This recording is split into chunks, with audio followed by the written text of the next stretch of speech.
大家好，又係我 Tennis Tutor 朱 Sir。今日想同大家講下一個俾人遺忘嘅技巧，就係拋波。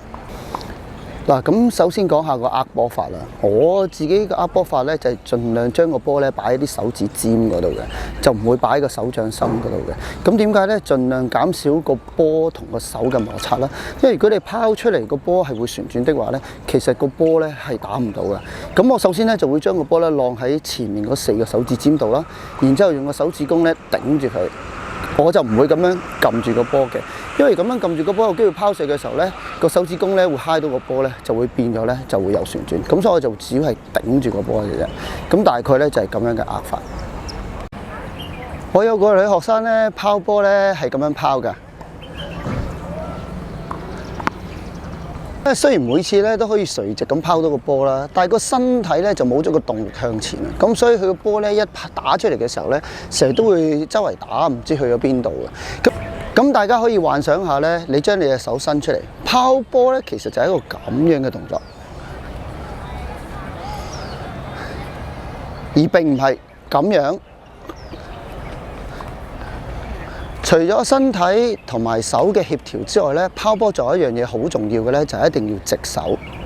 咁好多朋友咧就可能有睇過 YouTube 啊，或者跟過教練啦。咁咧大家都係直手嘅，但係咧我有個學生佢直手咧，跟住佢直完隻手之後咧，佢手會咁樣勾上去嘅。佢話咁樣咧個波會好力啲嘅拋上去，咁但係變咗咧就會減少個穩定性。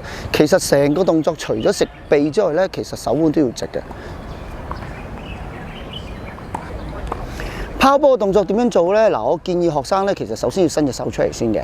咁咧，因為我哋係初學者啦，我哋要遵循呢個基本動作啦。咁所以我哋首先伸隻手出嚟咧，就指住對面 court 先。